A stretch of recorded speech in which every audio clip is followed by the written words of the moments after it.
तो मित्रों જ્યારે આપણું નેટ ચાલુ હોય અથવા આપણે વોટ્સએપમાં ઓનલાઈન હોઈએ ત્યારે આપણા જે ચેટ છે એમાં ઉપર લખેલો હોય છે ઓનલાઈન, એટલે લોકોને ખબર પડી જાય કે આ વ્યક્તિ ઓનલાઈન છે. પણ આ સિસ્ટમને તમે માત્ર 1 સેકન્ડની અંદર બંધ કરી શકો છો. માત્ર 1 મિનિટની અંદર તમારું જે સિસ્ટમ છે બંધ થઈ જશે. ત્યારબાદ તમારા જ્યારે પણ ઓનલાઈન હશો ત્યારે કોઈ પણ વ્યક્તિની તમારું ઓનલાઈન સ્ટેટસ લખેલું નહીં આવે, તમારા પ્રોફાઇલ ઉપર લખેલું નહીં આવે, ઓનલાઈન લખેલું છે એ નહીં આવે. તમે એને બંધ કરી શકો છો. એ કઈ રીતે બંધ કરવાનું એના માટે આ વિડીયો પૂરો જોજો મિત્રો.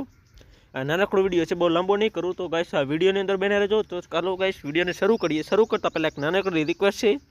તમે ચેનલ ઉપર નવા આવ્યા હોય, ચેનલ હજુ સબસ્ક્રાઈબ ના કરી હોય તો નીચે સબસ્ક્રાઈબ લખેલો બટન છે, ક્લિક કરી સબસ્ક્રાઈબ કરી લેજો. આવા ઇન્ફોર્મેટિવ વિડીયોઝ આ ચેનલમાં આવતા છે. તો ચાલો ગાઈસ આ વિડીયોને શરૂ કરીએ. તો સૌથી પહેલાં તમારે તમારા ફોનમાં વોટ્સએપ એપ્લિકેશન અપડેટ કરી લેવાની છે. લેટેસ્ટ વર્ઝનમાં અપડેટ કરશો એટલે લેટેસ્ટ રીતે જડી જશે.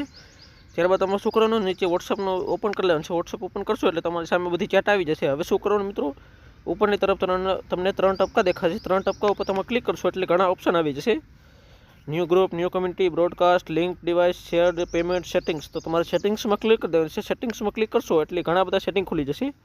હવે અહીંયા પહેલું જ ઓપ્શન છે એકાઉન્ટ્સનું, એની નીચે ઓપ્શન છે પ્રાઇવેસીનું. તો તમારે પ્રાઇવેસીમાં ક્લિક કરી દેવાનું છે. પ્રાઇવેસીમાં ક્લિક કરશો એટલે પહેલું તમને ઓપ્શન મળી જશે લાસ્ટ સીન એન્ડ ઓનલાઈન. તો તમારે એની ઉપર ક્લિક કરી એનાથી જોઈ શકો 4 ઓપ્શન છે, માય કોન્ટેક્ટ એક્સેટ, નોબડી. તો તમારે નોબડી કરી દેવાનું છે. નોબડી કરશો એટલે તમારું જે લાસ્ટ સીન છે એ કોઈને દેખાશે નહીં.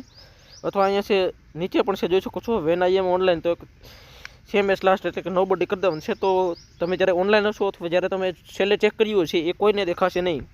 ઉપર જે લીલા કલરમાં લખેલું આવતું ઓનલાઈન એ બંધ થઈ જશે. તો મિત્રો આજના વિડીયોની અંદર આટલું જ. વિડીયો પસંદ આવ્યો હોય તો વિડીયોને લાઈક કરજો. ચેનલ ઉપર નવા આવ્યા હોય તો ચેનલને સબસ્ક્રાઈબ કરી દેજો, કારણ કે આવા જ વિડીયો આ ચેનલમાં આવતા છે. તો thank you for watching. Bye bye.